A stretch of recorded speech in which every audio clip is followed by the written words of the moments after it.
Dang, Star, you about to get muted, I think.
All right, once again, you are back and we are in the studio. This is Sports Bucks with Steve. And I got on my right hand man, either on the right or the left. We got my man Love. What it do, baby? What's going on, Love? Hey, man, Sports Bucks. Y'all check it out. Get the money, right? Hey, listen, this is a special edition. Cowboys Nation, Cowboys check-in. Sports Bucks with Steve, my man Love. Hey, we got some new shows, some special shows coming. Love gave me some great ideas. We're going to have an NFC East talk. So we're going to bring in some cats that talk Eagles, that still sounds fun to me, Giants and the G.I. Joe Commanders. It's all love, baby. It's all love. Cowboys check in. Get the money. Hey, man, we want to thank all the sponsors that helped this show, Big Wealth Partners. We got to bring out, we cannot forget the barbecue, bro. Give us the barbecue. Grill Effect Barbecue, baby. We know worldwide. 2 locations in the ATL. 1 opening near you real soon. Just look us up at Grill Effect GrillEffectBBQ.com. Again, that's GrillEffectBBQ.com, baby. Check us out. Home of the turkey ribs. Get the money. Get it all. Hey, this beat is courtesy of my main man, our boy Ryan Rice Star Young, Sports Bucks with Steve. Hey, we here. Dollar bill, y'all. Dollar bill, y'all. We in the season to talk about it. We know this is the off season, but the season never sleeps, right? Cowboys Nation, we never sleep. And all year round. So, Love, I want to look at. I know we're gonna do some shows about the mock draft, and he's got some great ideas. He's actually become the sort of the what we call it, the marketing director for Sports Bucks is Love. So we appreciate all those people. And amazing things are happening with Sports Bucks. We went from 1,200 subscribers a few days ago to 1,700 subscribers yesterday, and today we had 1,840. Big ups. Right. So we're doing something right, and we appreciate you guys for listening in. But let's go ahead into this Cowboy check-in. I want to show you guys something because they were asking, I think this is courtesy of my man Fisher, who I love his show, subscribe to his channel as well. Been around the game for a while, but he interviews Jerry, or he asked Jerry the question about, does Brandon cook it up? Speaking of BBQ and the Grill Effects barbecue, right? Like that, baby. I like that. Does Brandon Cooks solve the riddle or the missing piece of what we lost in Amari Cooper? So let's go ahead and check out what happens. Let's check out this interview about what Jerry Jones was asked a question about, does Brandon Cooks help with the loss of Amari Cooper? Check this out. Did it fall into place? How would you characterize? We've tried to do this type of thing before, and it just didn't work out on the other end. But we've gone after free agents, or in some cases where we knew what our appetite was, we didn't even try. But I always knew either front door or back door whether or not I should be trying. But I would say I don't remember a time or a specific in free agency that we weren't carefully evaluating whether or not we could justify financially in the whole financial picture a possibility of bringing on a free agent. And in most cases, we're always felt pretty confident that if we got the pot right, they'd love to be accountable. And so I think it's reasonable to think that you can look at it from afar. You can really evaluate the player. And if he would really help our team, then we've got a decision to make then. Do we want to do we want to allocate that kind of money to it? Now, these are long-winded ways of saying, can we get it done for what we think the right thing for the team is? We couldn't get it done with him during the season, our receiver in Houston. We couldn't get it done. We knew about him because our receiver coach coached him. And we knew that he had a big-time potential answer for what we needed. But we couldn't get it done then, and so, but he was logically, when the season was over and we got this free agency, then he was a perfectly logical way for us to look. But then both his team as well as him were in better shape to look at us. How reasonable is it to look at Cooks as if he's kind of a replacement for the departed Amari Cooper? Oh, I think what you want Cooks to do is what Amari did for the overall passing game, not only in the production, which you counted on with Amari, but also the room he opened up for the other receivers. So Jerry says the room it opened up for the other receivers. So, Love, you being a Cowboy aficionado and an expert in all things Cowboys, you're very, very astute on when it comes to the draft and some of the college players. And I got to admit, listen, he's the guy, I'm going to blame it on him. He's the guy that's got me doing 5 drafts a day, by the way, mock drafts. It's Love. He sent me these different sites, and I've been addicted to it. I had to tell myself last night, don't do it. Just go to sleep. Now it's 2:30 in the morning. I'm thinking about doing a mock draft. So I want you to answer the question of what Jerry was saying in regards to, and Mike Fisher did a good job as always, asking the question about, does the Brandon Cook It Up Cooks become the replacement, a sort of, and basically, hey man, you know you messed up, right? By letting Amari Cooper go for less than a turkey rib sandwich, right? That's what he really did, right? And we know how valuable BBQ BB Effects Grill is how good the food is, but you let Amari Cooper, a $20 million player, go for a 5th round pick, and I just said it was really like a bag of chips, and maybe I don't even know if he got nothing to drink for it. So what's your thoughts about Jerry Jones sort of kind of recognizing he needed to make that move to bring in a high caliber player like Brandon Cooks? Well, brother, Jerry Wayne never seems to surprise me. And I've been a Cowboy fan since '77. Same as me. Man, if you had an opportunity right now, and I'm just asking you and the rest of the Cowboy fans, if you had a choice of Brandon Cook and Amari Cooper to start your season next year, which one would you take?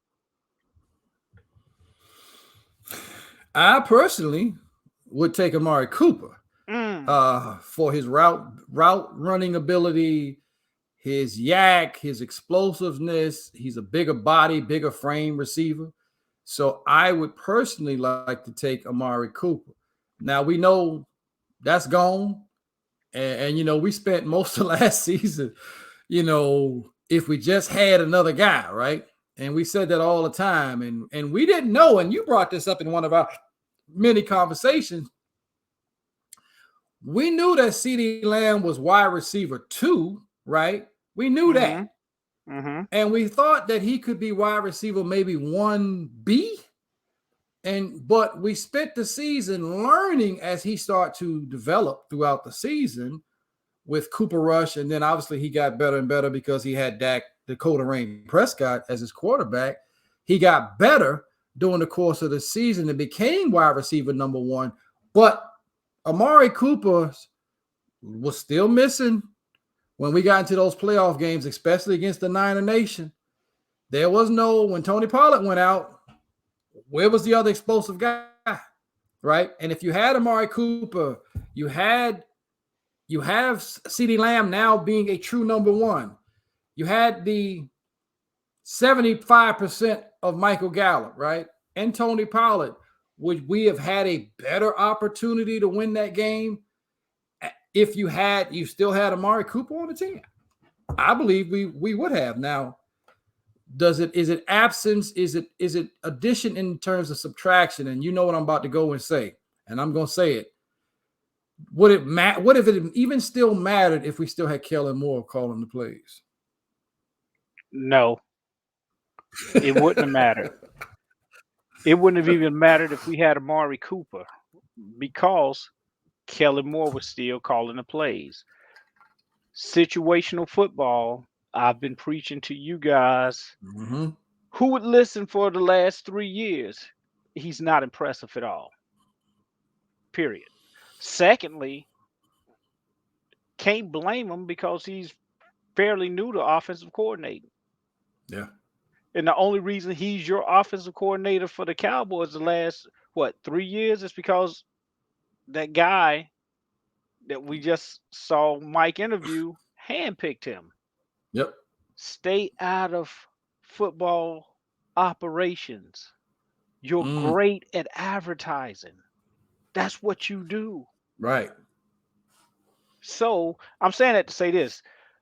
Amari Cooper probably wouldn't have made a difference for a couple different reasons. We hadn't addressed the offensive line. Until we really get that down pack, I don't care who's receiving, I don't care who's running, I don't care who's throwing. The offensive line has to be able to be a positive for us. But back to the question. That's a great point.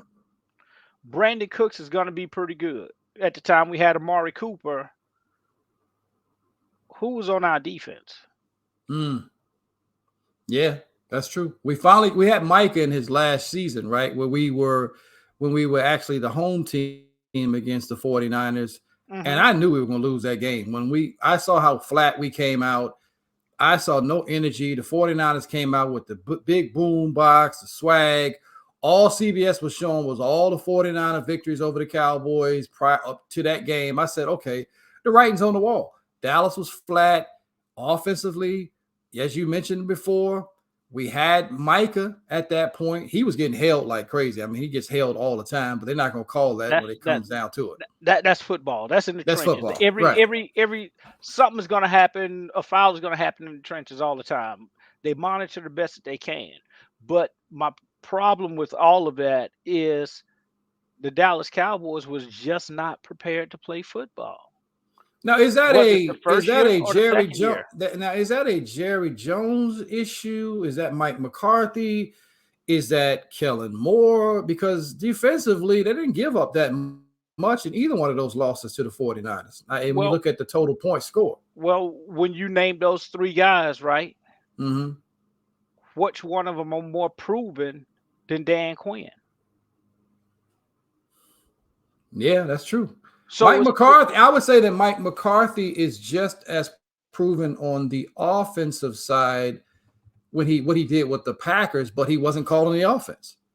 You know, my point exactly. Right. So I'm saying to you is that if Jerry Jones make bad choices with a coach or offensive coordinator, what's the results going to be? Because this coach chose a defensive coordinator that had Dallas Cowboys defense historically the worst franchise has ever had. This coach said, "This is my guy." Mm-hmm. So the same coach. Hey, yeah, same coach. That's a good point. I'm I'm looking at who chose the coach. Mm. I'm looking at who the coach chose. Was this Nolan? I think it was Mike Nolan, or what's his name that we had prior to Dan Yeah, Quinn taking Nolan. over? It's Nolan. Nolan, yeah, right. Yeah, but right. see, when you make bad choices, your results are not just on those individual players. Mm. It's on the overall team. The 3-4 defense was what they were trying to run, right? Yeah. Okay. You have big linebackers. Mm-hmm. You have quick D tackles. Right. And DeMarcus Lawrence, is he better with his hand in the ground, or is he better standing up coming off the edge? Mm-hmm. You took away what these guys was drafted for when you brought in that type of defense. So, having said that, how could you win against the best teams if you're historically the worst defense at that time the NFL has ever seen? Yeah, they were setting records. And what was so crazy about it is when you think about it, during the pandemic, you tried to implement a new system during the pandemic, and nobody thought that that would be a smart decision to do. With the defensive players that you just mentioned out of position or not used to a system, you couldn't have practices. And that's why that season was such a horrific season. So who chose that coach? Yeah, that's going back to Mr. Jerry Wayne. Jerry, Mike, they chose the coach. Yeah. So now, moving forward to Brandon Cooks, because that's eventually where we started. Right. Brandon Cooks is not better than Amari Cooper. No. That's what I will say. He's not better than Amari Cooper. The thing of it is that the Cowboys are more interested in the discounted prices they could get for Amari Cooper. And Jerry has drilled this in our fan base head so much that it's smart to keep our guys. Yeah, but you know, it's funny that you pay free agents. But you know what? That's a great point that you make. And I want to kind of piggyback on that because of exactly what you said. It's always about what I've noticed about the Joneses is that they love their guys or our guys until it's time to pay them. Yeah. Yeah. We love we like our guys. We like our guys. But until it's time to pay them. Right. Then you want a discount. Now you want a discount. And nothing's wrong with that because business is business. Right. But my problem that I have is if the Cowboys draft so well, which they do, they do draft well, right? If they draft so well, right, why don't we have more to show for it? Yeah. So see, I think they draft solid guys. They don't draft game changers. Cause see, LVE. Shout out to my boy Louis Scooter Frazier. LV is a decent player, but he's one of our guys, right? Yeah. Now, was LVE as productive over the last couple years as Schultz was? No, not that I could. No, not when you think about it. And when you look at what Bobby Wagner could have brought, and people said he was older and he's a Dan Quinn guy, but they didn't make a decent offer to Bobby Wagner because we like our guys. Right. And so, again, the point you're making is that we love our guys until it's time to pay them. Well, when you don't pay our guys, and then the guys that you do keep that you could pay at the rate that you pay them, you have to go get big time free agents to make those guys better because you're drafting guys that's just guys. Yeah. You're drafting guys that's just guys. So what you're saying, so what I'm hearing is, and this makes a lot of sense. So Brandon Cooks' addition does not make up for the loss of Amari Cooper. However, yes, Brandon Cooks will be able to cook it up if playmaking, play calling, personnel is adequate on both sides of the ball that can help Dakota Rain Prescott ultimately have the type of success to be the franchise quarterback to lead this team to the promised land of where we've been trying to go for the last, it feels like forever, right? So Jerry Wayne, when you always look at the You ever notice when somebody says, okay, what is the common denominator Oh, over the years yeah. of the Cowboys being divisional round exits and not even making the NFC championship game? Well, It's the Joneses. we're drafting our guys. We We're got the drafting best our draft guys. class. Right. So now, again, what I don't understand about the Cowboys that I don't see many other teams doing around the NFL is, we had this whole Zeke Pollard thing, right? Right. What's wrong with having two of them? They're on the same team. Yeah. How come you can't utilize that? I go to CD Lamb and Amari Cooper, right? What's wrong with having two of them? Well, Jerry gonna say, you can only pay certain guys. I agree. I totally agree. But for a year, or was it two? We had two of them, right? Mm-hmm. Now, just think if you would have taken Eric Bieniemy and had him as an offensive coordinator with Amari Cooper, Michael Gallup, and CD Lamb. And I won't even mention Tony Pollard. And what is his love affair with Cedric Wilson? And that's another guy that they let go who's not even he's not even on the field with the Dolphins because they understand what they got in their three receivers. He's a fourth or fifth receiver with them. If he's a fourth or fifth receiver with the Dolphins, right? He's probably a fourth or fifth receiver in the NFL. Yeah. But he was our second, third best that year? Yeah. So at least three because you had CD and Amari, and then they would bring in this guy, that Dak would sometimes go to and would check the ball to. Like this season, why are we throwing the ball to Noah Brown on big plays? That was another issue with play call. It's play calling. But I'm going back to the problem is if Dallas drafts so well, why don't Noah Brown make those plays? Yeah. Why Cedric Wilson does not get paid? He found some money. The Dolphins paid him, but now they're trying to release him. But I'm talking about by the Cowboys. If we draft so well, no, don't get. I don't mistake drafting good for drafting debt. Mm-hmm. I think that's what we're looking at here. That's a great comment that you just made. I don't want the audience to miss that because I think drafting good is difference between drafting well, right? When you draft good, we've got some guys and they lucked. Let's call it what it is. They lucked up and got Micah Parsons. They lucked up and got CD Lamb. CD Lamb fell in the draft, and Micah Parsons was a product of, we just lost J.C. Horn. Patrick Surtain just got drafted. Well, let's just draft the next guy. They even traded back with the Eagles, who drafted Devontae Smith. Then we got Micah at 12. Yes. But I'm going to look at it again, right? Let's go to wide receivers.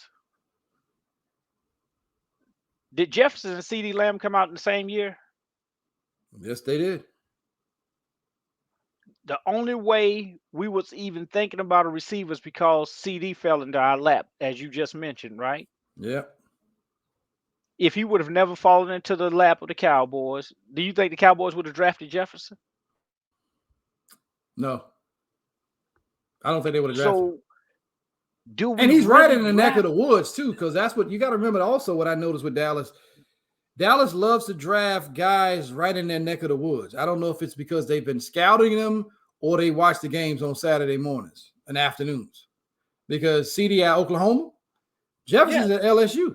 That's not that far necessarily from Dallas, right? I mean, I get it, but I'll go back to LVE, right? What did he show you at Boise State that he was a number 19 pick in the draft?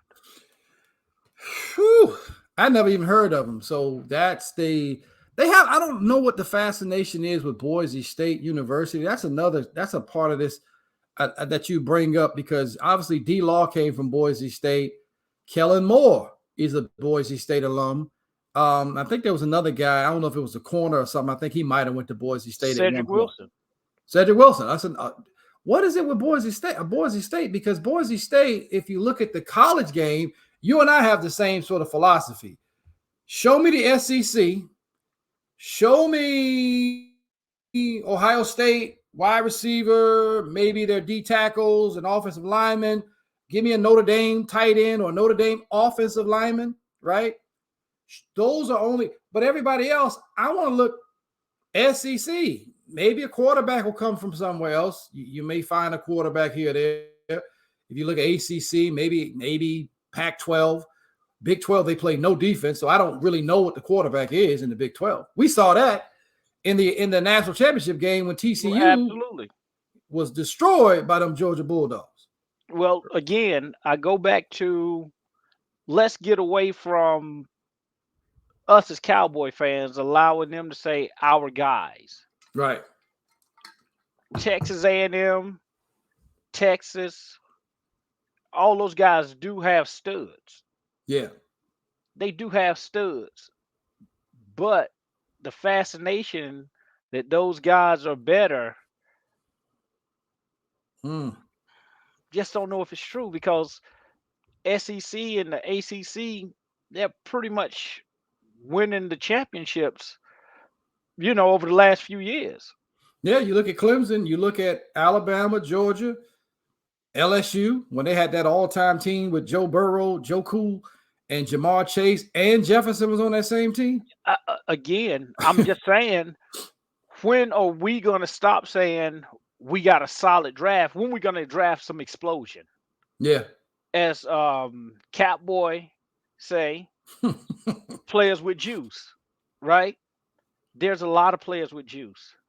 Speaking of that, this is a good segue that I like what you're saying about juice, players with juice. And I want you to finish your thought. But when you do look at this upcoming draft, and we need to touch a little bit on the draft in this show as we're speaking about how the Cowboys can improve and become a better team overall. We know it's coaching, we know it's ownership, we know it's that finding that guy. And while I was excited that they made the move to get Stephon Gilmore, you could have got Stephon Gilmore 2 years ago, right? Why didn't you get him 2 years ago? While I'm excited that they got Brandon Cooks, so you recognize that, hey, man, our receiving core was lacking. I like Brandon Cook a lot, but is DeAndre Hopkins, is that not a deal that could have been made? Is Odell Beckham still sitting out there on the table? What's the story? So it's like they like guys and they like their guys, but they're not willing to go get that dude. That's because they believe that their guys can beat that dude. And for the last 26 years, they've been proven wrong. Because that's the that definition guy of insanity, man. That guy always make the play to beat the Cowboys. All the time. That guy was, take your choice, Deebo Samuels, Kettle, what's the running back name from Carolina? Christian McCaffrey. That guy showed up when we couldn't move the football. Yeah, Tony Pollard got hurt, but guess what? The only reason Tony Pollard is in there is because you had no choice but to play him. He's always been as explosive as we witnessed over the last couple years. Yep. But you would only let him return punts or kickoff. You would not put him in the lineup. What's wrong with a Pollard and a Zeke, even though Zeke's getting a lot of money right now? Right. What's wrong with that? They're still. Well, they got to pay him now. They got to pay Pollard now because of the franchise. I heard he did sign the tag, but that's a 1 year tag, and so now there's no either. There's no. Obviously Zeke is gone, but there's talks that he might come back. We don't know. Doubt if Zeke gonna come back. If Zeke comes back, then I think that you're gonna do what you did with Jason Witten. You're gonna be stunting growth from the young studs that we really do have. Tony Pollard, he'll probably play this year. I would be surprised if we got a long-term deal from Tony Pollard, especially if we get one of these youngsters in the draft, because you got guys that's going to go in the third and fourth rounds. There's some real studs at running back. So I want you to talk about that because you've got me stuck on these mock drafts and I can't get off of them, right? So I keep finding, one of the drafts I go to, I can't remember, it's Pro Football something. PFF is now charging something to do the mock drafts after the third round. I'm like, y'all tripping because I got all these other mock drafts that I go to, but on one of them, Bijan Mustard Robinson keeps falling to me at 26, right? And it's like, do I draft the running back of explosion? Do I wait to get that? Or do I take one of these big tight ends? Because when I think about the tight ends, I see them all. I see 3 or 4 guys in the same group, right? Mhm. So do I draft a tight end when I feel like, okay, Michael Mayer out of Notre Dame? I'm gonna go back to Bijan Robinson in a second because I want to talk about the running backs. But we've got the other guy, I think Sam Laporte out of Iowa. You've got the kid out of Oregon State. I can't remember his name right now. And then they also like the kid out of Utah, Dalton Kincaid, right? But then you've got Bijan Robinson at running back, who everybody says is a generational talent. He's Saquon Barkley. He's all of these things. But then we know the history of running backs in the NFL, the modern NFL. Then you got Jahmyr Gibbs, explosive. But there's a guy I like. I don't know if you paid attention to him. The kid out of Pittsburgh. He ran a 4.26, 4.3, 40 at his pro day, is explosive. And something about them Pitt Panthers. When they come into the league, it don't be a lot of them, but they be great. What's your thoughts about that running back class and the tight ends I just mentioned? Man. And Darnell Washington. I'm sorry. That's the other guy out of Georgia. First and foremost, trading back is not going to be a bad idea out of the first round, if you ask me. So Now, why would you not trade back? This is the question I want to ask you. So because people say you lose that 5th year option or something like that on the guy if they're in the second round.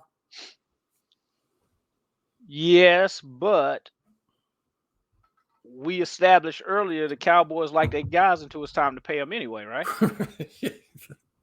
That's right. That's Okay. right. So it now, don't matter. Let's say I take 26. Let's say I take the pick at 26. Mm-hmm. Bijan is there, and any one of the tight ends are there. If I'm looking at depth, I'm saying tight end. Because I know I could get some running backs on the second, third day. They're still going to really be productive. They may not be Bijan. Because you do have Tony Pollard coming. And you signed, what's my man name? What's his name? Out of Tampa. Yeah, you signed him. That played at USC. You signed him. Right. And so ultimately what I'm saying is, okay, what's going to give me the biggest mismatch, period, at 26? What's going to be my best player? And I'm glad you mentioned them, because if you didn't, I would have pulled my hair out like I always do. I got to go back to loving this tight end class. It's a deep class. I don't want nobody from Oregon State. I don't want the guy from Utah. The guy from Notre Dame is cool, but the biggest mismatch is going to be the guy from Georgia, Washington. Yeah. Washington to the Cowboys. 270, 4.6, 40. That's the biggest mismatch on the field. And guess what? Whether I need a pass catcher or an additional offensive lineman, I got that. Now, not taking anything away from the guy from Notre Dame at all. Right. I think he ran a 4.6 something as well, or 4.59 or something to that effect. Yeah. So he has the measurables, and I do like what Notre Dame produces as far as some of their position guys, especially the offensive line. We got obviously Zach Martin, a future Hall of Famer from Notre Dame. So, but Darnell Washington, you've been big on Darnell Washington. I've been big on Darnell Washington simply because the fact that every Saturday he plays against guys who are going to be in the NFL. he's playing against those guys. And you know what's so funny? He wasn't even the best tight end on his team. No. And that's is that the issue with Darnell? Why he's not the overwhelming? Because if you looked at his combine, he was freakish. When he hit the sled, nobody was hitting the sled like he was hitting the sled. Well, let's look at it like this, right? Did you know George Kittle before he came out of when he came out of college? No, never heard of him. Did you know Kelsey? No. My point exactly. Mm.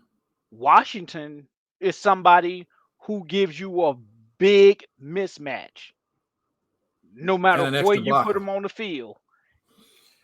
So can you put a safety on him? No, he's too big. Can you put a linebacker on him? He's too fast. Well, the linebackers now are getting ridiculously fast, but he's bigger and stronger than any safety or linebacker and just as fast as either one. So let me ask you this question then. So if you have the 26th pick, and I've done that on some of my mock drafts where I've actually traded back to 29 or even to 35 and picked up an extra second round pick for 2024 or picked up an additional pick also in that second round. I've done that a few times. So Bijan is there. I don't think he's going to be there at 26, but Bijan is there. Philly is like chomping at the bit because they missed him the first go around because they went and got, one of those guys, a cornerback, Weatherspoon, or they went and got somebody else, or they went and got Nolan Smith. So that's another question. But so all these guys are available at 26. You got Bijan Robinson, you got Darnell Washington. Now you got Nolan Smith out of Georgia, the edge, running a 4.39 40. You got Zay Flowers is available. You got, what if Quentin Johnson from TCU, the big receiver, falls at 26?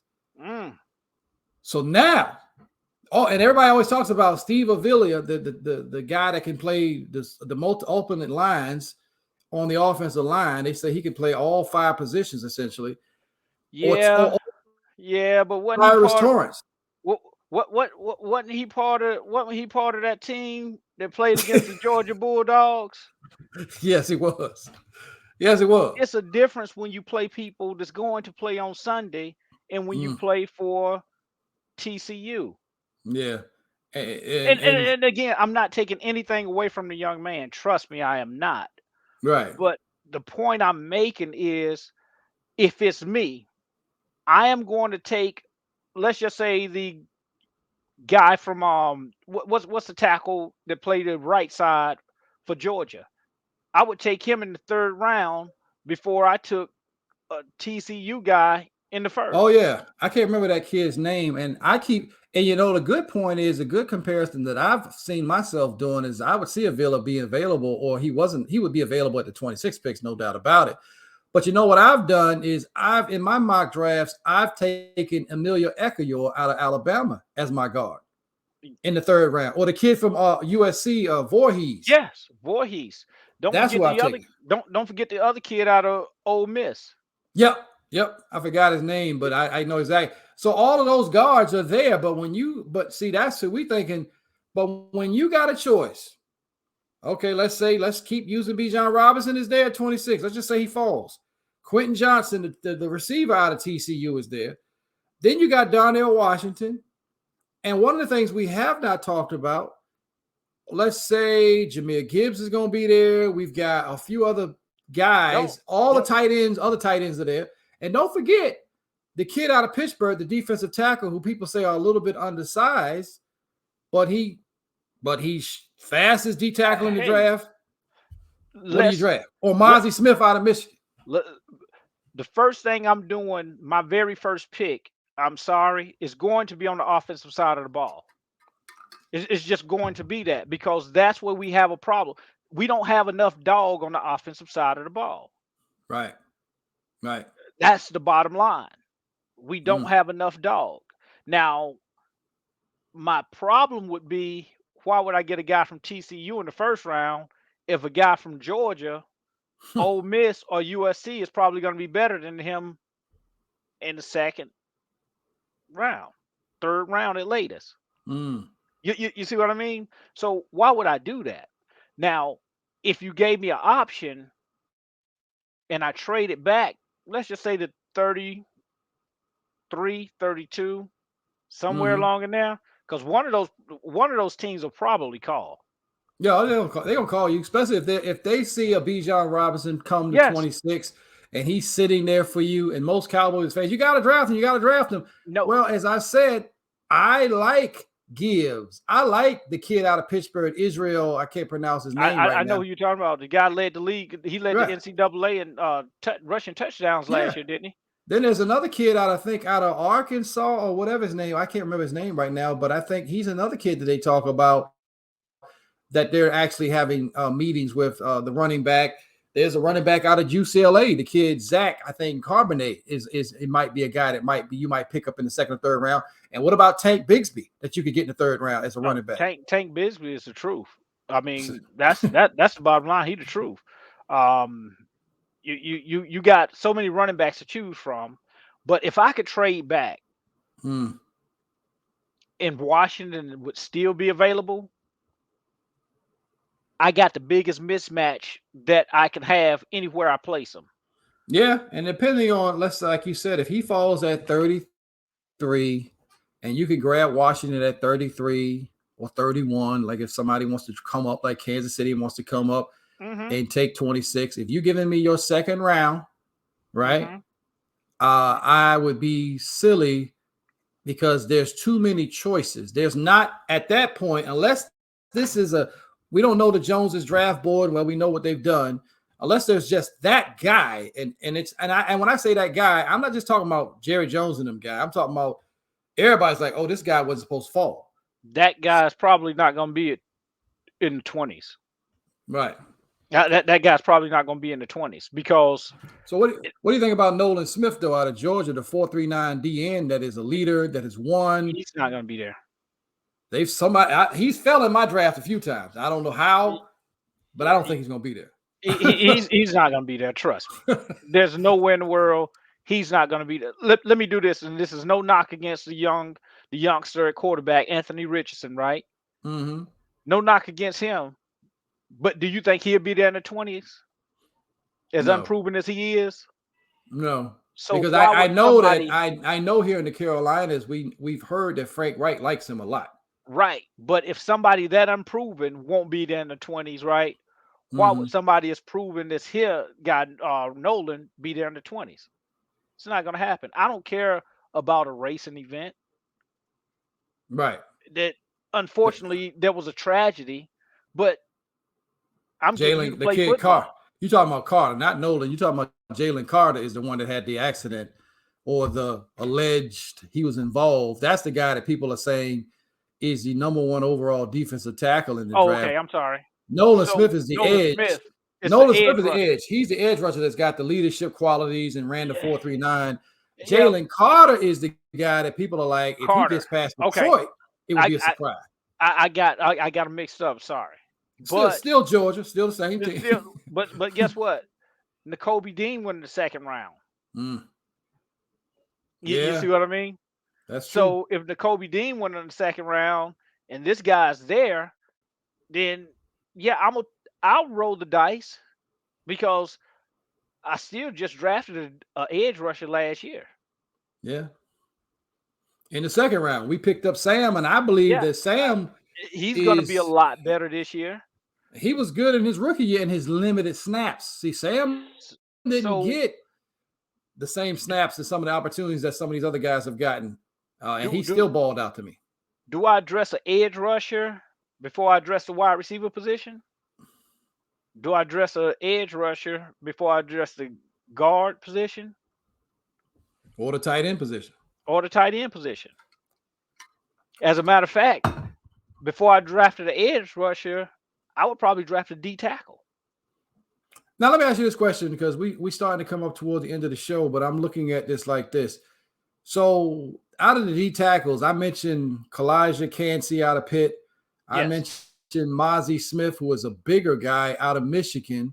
And I think the other guy that they've talked about, this is outside of Jalen Carter, who's the number one rated D tackle. I think the other kid is out of Baylor, Saiki or something like that. Then there's a bunch of other guys. The kid from Penn State. There's the kid from Texas, Moro Ajamo, I believe is his name. And then the other D tackle that they talk about is a kid out of Clemson, Brees, I think his name is. He'll be gone. He'll be gone, right? Yeah, he'll be gone. So can you get, let's say if Cansey's not there or Mozzie Smith is not there, those are the two I'm thinking the most about. And I think there's another kid out of USC, Talupa. I'm not even gonna try to pronounce his name. But if one of those guys, is there at 26, Cansey, Mozzie Smith, what do you do? Do you still address the offense with the tight end or the running back or the receiver? Or do you look at the defensive tackle position because you feel like you've got that guy? Because that's what's missing on the defense. We need a stud defensive tackle. Well, I think the question we probably want to ask is this guy first round caliber? Right. That's probably the question we want to ask when we do that. Because you can overdraft. I understand what you're saying, because you could overdraft the guy just because you have a position of need that you're trying to fill, but you don't want to overdraft a guy who is not a first rounder, because of you're trying to fill a position. Now, that's all I'm saying, because I felt like we did that one time on this Michigan guy that Taco Tuesday. So and TJ Watt was available, so that's another one of those. Yeah. We like our guys. Right. But I think you have to say at 26, is this guy really a first rounder? Right. The superstars in the upper echelons of the first round, they're gone. Period. Yeah. And then I have to look at, okay, next year I have to sign Diggs, Lamb, Micah, right? So if I have to do that, I got 2 tight ends that's young and their contracts won't come up for another couple years. Yeah. I don't really care much for the first round pick with the guard out of Georgia or the guard out of TCU, right? Mm-hmm. Hold on, wait a minute. Do the pick out of TCU seem so bad at 6'5", 4'3", 40 to address the wide receiver? Because Brandon Cook is a 1-year rental. Yeah. I think that's so ultimately this is where I do like some of the Big 12 guys at the position of receivers, right? Because we've seen CeeDee Lamb come out of the Big 12 out of Oklahoma, right? Mm-hmm, We've seen, so we know that there's some talent. There's even that kid, Marvin Mims. You can get Marvin Mims in the second or third round as a wide receiver. Well, hold up. Let me do this. I'm not down in the Big 12. Right. I'm not doing that at all. But why do I want Mims in the second or third round when the possibility of that kid coming out of TCU is a bigger problem to deal with on the defensive side of the ball? I'm not saying he's Randy Moss, but Mims, I could only play him in the slot. Yeah, and so I've heard about the kid out of Houston, Nathaniel Dell. Then I know Rashid Rice out of SMU. Yeah, but I haven't really watched them. I haven't really watched either one of those guys play though, so I don't know enough those about guys won't be a bigger problem than the kid out of TCU. Yeah. Well, Now, they don't. So here, they don't think Quentin Johnson. That's the kid out of TCU we talking about. They don't believe he's going to fall to 26. He's going to be gone. And I'm not saying that he did, that he will. What I'm saying that when I do the evaluation at 26, what's going to be my biggest mismatch? Again, I love Washington out of Georgia. That's a big mismatch. So I like what you're saying. So it comes down to, you sound like, and I want you to tell me this, and I'm not gonna put words into your mouth, but if you're the GM of the Cowboys, what are you drafting at 26? Well, just based on what we've done so far, Hendershot and Ferguson, some young guys. Right. I love Washington. But I also know Cooks is a 1-year rental. Mm. I don't know if there's any other wide receiver in the first round outside of Quentin Johnson that could play on the outside. I don't CD know of anybody Lamb, else. CD Lamb is explosive, basically in the slot himself, right? Mm-hmm. So am I drafting the same players to the same degree if I get a Downs, or if I get a what's the guy named Tank out of Houston? I don't want Yeah. Rice. I don't want Rice Dale, because Nathaniel Dale yeah, out of Houston. yeah, I think his nickname is Tank. Okay. Yeah.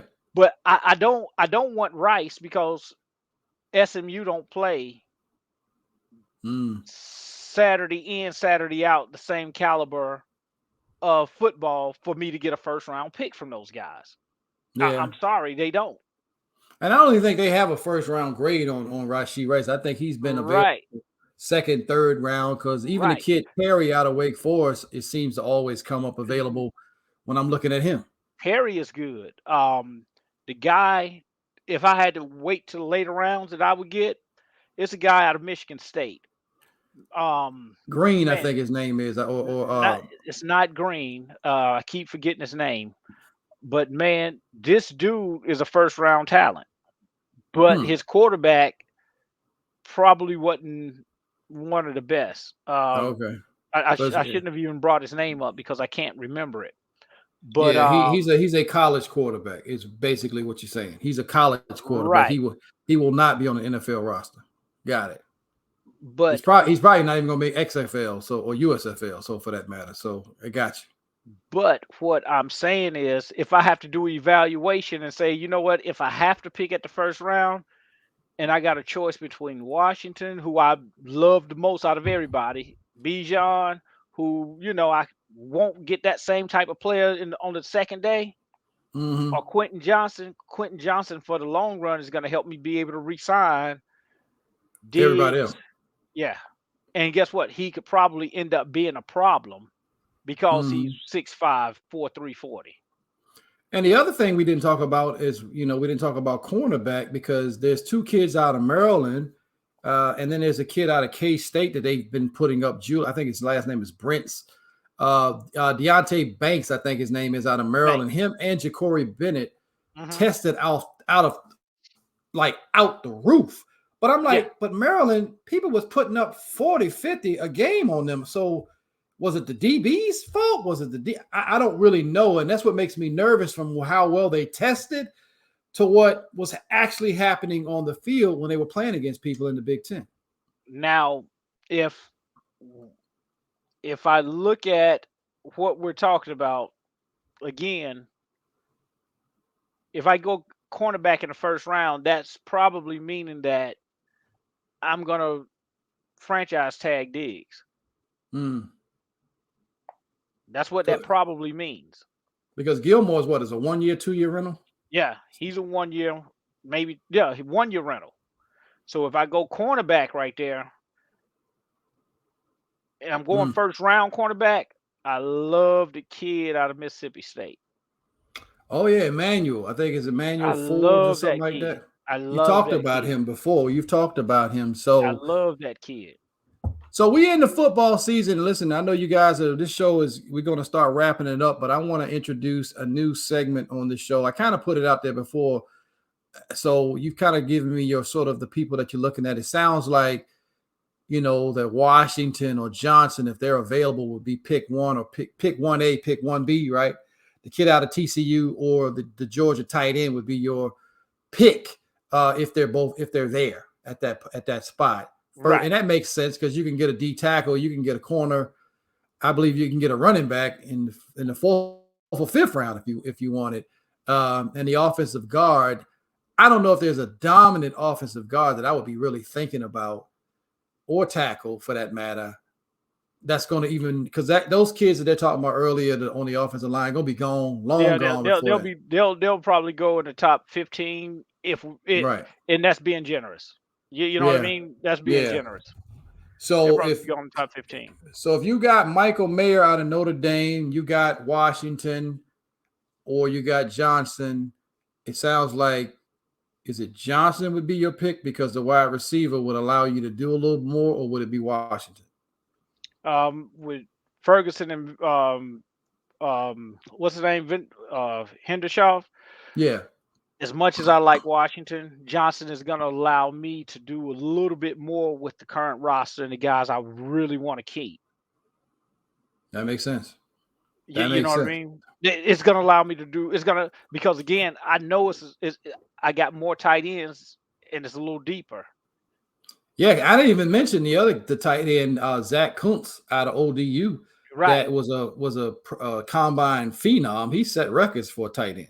Right. You're right. So, and then you got the kid out of Miami. I always forget his name. Will Mallory, I think his name is. Yeah. That's another good one. So there's a lot of good tight ends in this draft. It's some tight ends that I can settle for, and I don't have a problem with Hendershaw and Ferguson being the very one and two. I don't mind them because they showed me this year that they were really, really good, and consistency is all we're going to be looking for.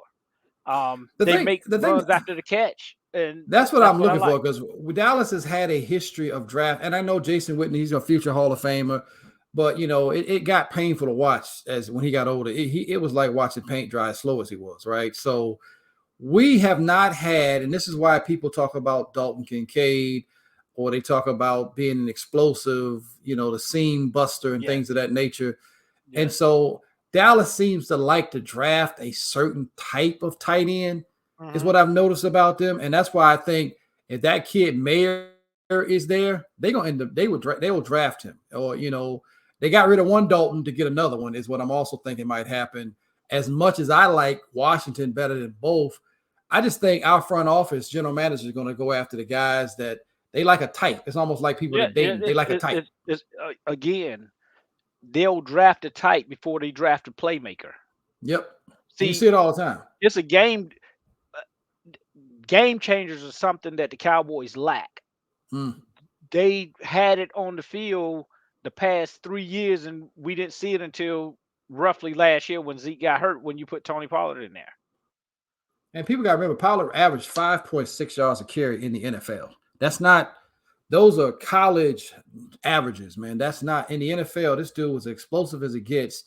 And that's what Dallas, as you said, needs more playmakers. We got to get ready to get out of here, but I want to share this new episode is what I'm calling what did I say it was? You're gonna learn today.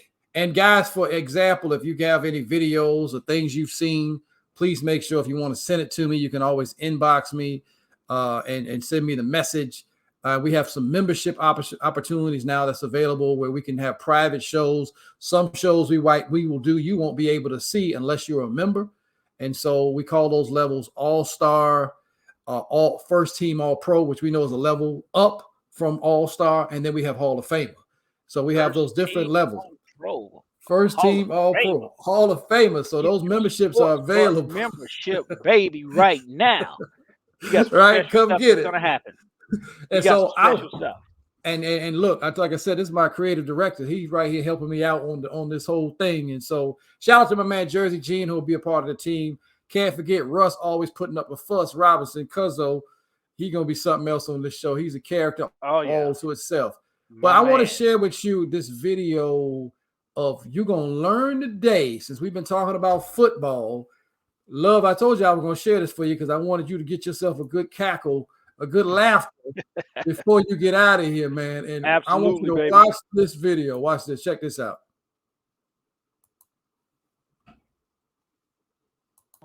Like, you don't tug on Superman's cape, you don't spit into the wind, and you don't carjack a car full of football players.